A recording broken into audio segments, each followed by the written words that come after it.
Hello, my dear people of God. This is Pastor Ashton again, humble servant of our Lord Jesus Christ, speaking to you as always along the common theme of speaking the truth and setting people free. And also speaking through my three ministries that I'm sure by now you all know about. Again, let me please remind you to subscribe to my YouTube channel and to click the notification bell so that you will get all my latest preachings or teachings the moment I put it on YouTube. And also to share my videos with your family members, your close friends, people on your WhatsApp list, because by doing so, directly or indirectly, you may be saving that person's soul from hell and bringing them into the kingdom of God, into eternity with Jesus Christ. Amen. I have often been asked this one particular question by many people, even from my own family. And the question is something like this. What happens when a person dies? What happens? Does that person's soul sleep after death and wait until the resurrection from the dead of all our souls, or until the day of judgment? Well, it's a very good question, and most people stick to the church's teachings in the past, which are not actually correct, not very correct. And the church's teachings go something like this: that we will all lie almost in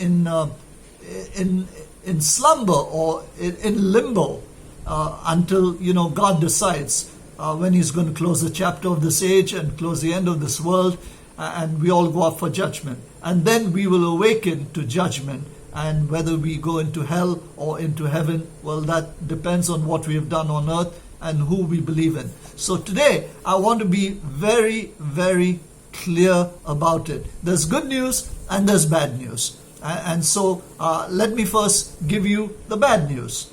The bad news is that many people are too lax in what they believe in. They're too lax in following the commandments of God. They're more precise in following the commandments of their denomination or their particular priest. And like I said just now, the teachings in the church generally are not absolutely scriptural. And so that needs to be addressed today. And so I'm going to tell it to you as it is, or as I should tell it. And if you get hurt by it, I'm very sorry, there's nothing I can do about it. And I won't apologize either, because sometimes when we're blunt and we're straightforward, maybe the message gets through easier to the person. So I'm going to be very blunt about certain things. So, let me ask the question again. What is the experience of people between death and bodily resurrection? Like I said before, church teachings on this matter are not really wholesome. They're not really biblically or scripturally correct. And, they sometimes teach that someday in the near future, heaven will be populated by huge numbers of the spirits of people, but it won't happen immediately. That is wrong, and I'll explain to you why it is wrong. And now here's the good news. The good news is that what I tell you will really, really make you feel good, because there are many, many who fear death. If not in millions, in hundreds of millions. They fear dying for whatever reason. They think it's the end of the good times, and now, there's only fear and judgment. Well, here's the good news. The good news is that a lot of good times will come, depending on how you view the Bible, the scriptures, and how you view Jesus Christ, and how you follow Him and trust Him. So, my dear friends, the Bible is very clear on this subject. Okay? The body will be raised from the dead. And it will be raised in the same form how Jesus was raised, where we can be recognized, because Jesus was recognized by His disciples, how the body can be touched. And you know that, Jesus said, Come and put your hands into my side and see if I'm real. So the body will also be in such a position that you will be able to eat. Just as Jesus ate fish on the shores of Galilee. He ate fish. So it wasn't that, he was in some spirit form or the other. Our bodies will also be raised initially in the form until it's made into a spirit form, so that we can tolerate whatever heaven is like. Okay, so Jesus was resurrected in this way, almost to serve as a prototype for all of us to imagine what's going to happen when we die. Now, I think you may have heard me say before that, when we die, there's only two places that a person can go to, whose soul can go to. One is heaven and one is hell. Now, we only go to heaven if we believe in Jesus Christ exclusively. And let me make that point very clear. Exclusively. You see, if you start believing in angels who are only created spirits, if you start believing in saints, like the church, the Catholic Church has the habit of making people into saints. We're all saints. You see, the Bible, every time Paul wrote one of his epistles, he mentioned that we're all saints. So the people that he wrote to, that they were all saints. So we don't have to be made into a saint. And if you are praying to a saint, you are actually committing a sin against Jesus Christ. Because Bible tells us again very clearly, there is only one mediator and his name is Jesus Christ. There cannot be a saint in between, or somebody that has been made into a saint, whether it's a woman or a man. We cannot pray to Mother Mary. I'm very sad to tell you, she may be the greatest woman, and I believe she was one of the greatest women that ever lived on this earth. But she was a created being. She is not God. So let me be very clear about that. And if you start praying to her, again, you are committing sin against the Lord. Because the Bible tells us very clearly in the book of Isaiah, God says, I will not share my glory with another. It doesn't matter. And in the Gospels, Jesus also said, when they called him and said, your mother and your family are wanting to see you, he said, anyone who does the will of God is my mother or my brother or my sister. He did not make any direct reference to his own family. So please understand biblically where you are going wrong and stop doing it. You have to pray in the Spirit. You cannot pray from a textbook, from a prayer book, I should say. You cannot pray things like, I'm sorry to tell you this, you cannot pray Hail Marys and expect God to hear you. You cannot pray all these novenas that you are praying. You have to pray in the Spirit. John 4:23 tells us that God is a spirit and his true worshippers must worship him in spirit and in truth. If you look at 1 Corinthians chapter 15 and verse 20, the Bible tells us something like this. But Christ has indeed been raised from the dead, the first fruits of those who have fallen asleep. Now when he talks about falling asleep, he's talking about death, but he puts it in nice words. Okay? Those who have fallen asleep.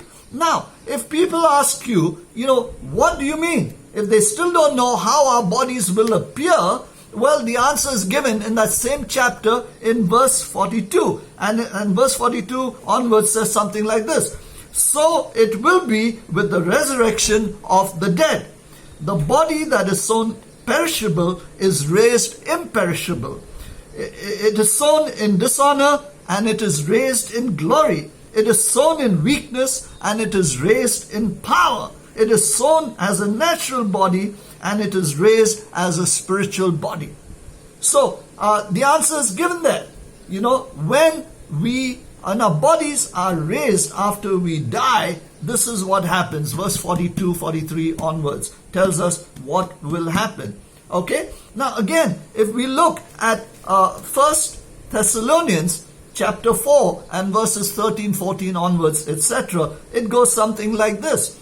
The Bible tells us, brothers, we do not want you to be ignorant about those who have fallen asleep. Again, sleep is used as another term for death. Those who have fallen asleep or who grieve like the rest of men who have no hope. So I agree that yes, party is such sweet sorrow, as Shakespeare said. I agree with that. But I also have come to believe that we should rejoice if the person who has just died, was in Christ. And I mean was in Christ totally. No, you can't have one foot, on an oily patch and one foot on a banana skin and hope to get into the kingdom of heaven. It's not possible. You have to give your life wholly, solely, and totally to Jesus. That's what He did for us. He gave Himself completely, even unto death for us. So He gave us an example to follow. And that's what we need to do. We need to follow that example. So, 1 Thessalonians 4 says the same thing again concerning sleep. And so he says, we believe that Jesus died and rose again, and so we believe that God will bring with Jesus those who have fallen asleep in Him.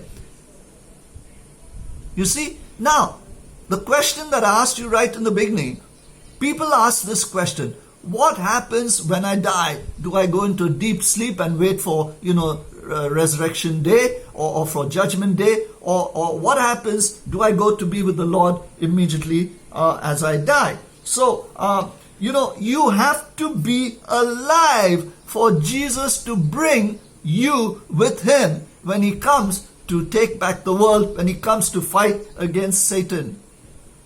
I hope you're beginning to understand that. You have to be alive. If you are dead, you then have to be resurrected. But if you are alive, you can come immediately when the Lord calls you to help Him to take back this kingdom, which is the earth, from Satan and all his demons. So if we look again at 1 Corinthians chapter 15 and verse 17, if we look at that again, let's see what it says. Verse 17 onwards. Okay? He says, and if Christ has not been raised, your faith is futile. You are still in your sins. Then those also who have fallen asleep in Christ will be lost. So how can it be? The Bible says that Jesus came to set us a pattern.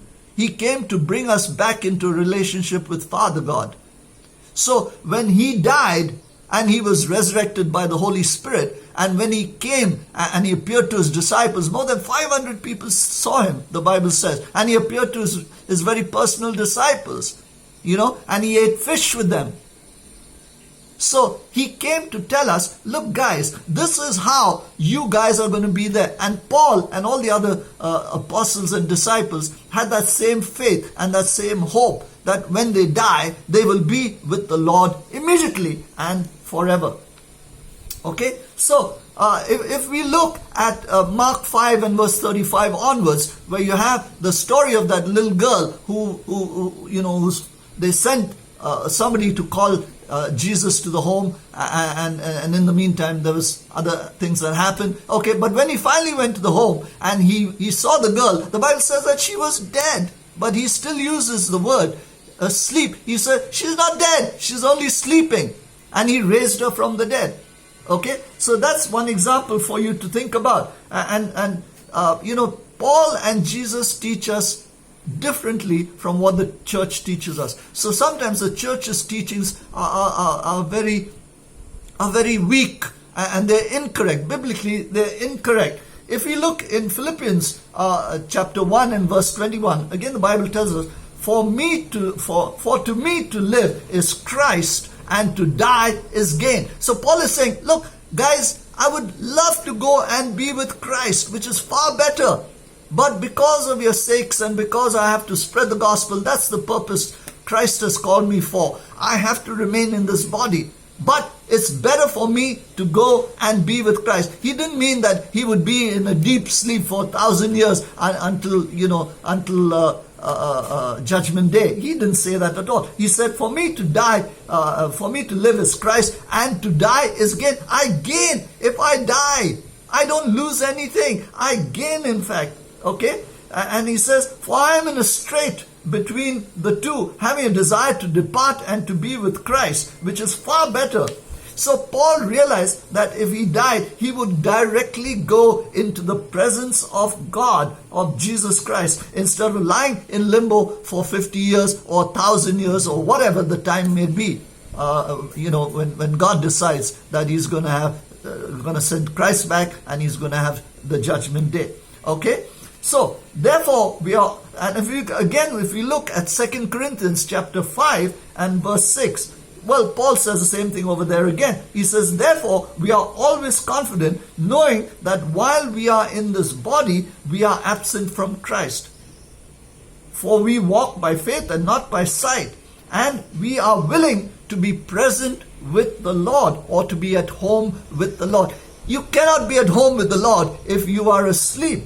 Okay? So dying in the body means to be at home with the Lord. You have to be alive. So, here's the answer to your question. We do not go into some sort of, suspended animation, into some limbo. We are alive. That is why when people, maybe if they die on the operating table and they see the operation taking place, or if they die and they see a kind of long tunnel and they see a light at the end of the tunnel, it is actually the angels coming to take you into the presence of Christ. Or maybe Christ himself will come and take you, into eternity, into heaven. If you believe 150% in Christ Jesus and in nothing else. No angels, no saints, no doctrines which are, away from the Bible. I'm sorry to say this again, no Mother Mary. You have to believe in Christ and Christ alone. So a lot of people are going to get a rude wake-up call if they think that, I can put my one foot on a patch of oil and one foot on a banana skin and skate into heaven. Well, I've got news for you. It won't happen. Now, again, so Jesus tells a story in Luke chapter 16 of the rich man and Lazarus. I think you might know the story. Lazarus was a beggar at the rich man's gate. The rich man enjoyed everything good in his life, and the poor beggar had nothing. He used to pick up whatever leftovers were there from the rich man's table, and the dogs came and licked his sores, the Bible says. But finally, when both of them died, the rich man went into hell because he did not know Christ at all. He went into hell, and the poor man, the beggar, went into the arms or the side of Abraham, Father Abraham. And the rich man says, Father Abraham, please send Lazarus to dip his finger and just to wet my tongue because it's so hot here in hell. My dear friends, hell is a reality. Heaven is also a reality. And so, Jesus didn't put this as a parable. He just gave it as a story. A parable is an earthly story with a heavenly meaning. But he never said that this is a parable. The Bible also doesn't mention it as a parable. So, Jesus simply said a story. And in that story, he says that the poor man went into the arms or the bosom of Lazarus. Okay? So, it makes the point that after that, there is no oblivion. No sleep, but only life. Now that life could be either in hell or it could be in heaven. The decision is yours, my dear friends. Okay? So the picture that Jesus paints over here is one of a conscious and awake life in torment or in happiness beyond death. It does not talk about sleep as we know sleep, or long sleep, or a deep sleep for 1,000 years.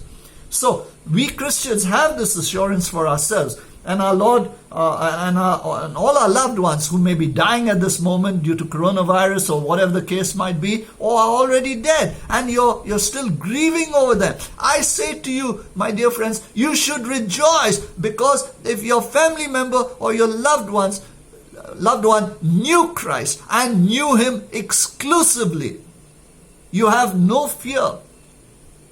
You can say safely to yourself, my husband, my wife, my son, my daughter, whoever it might be, auntie, uncle, they are with the Lord.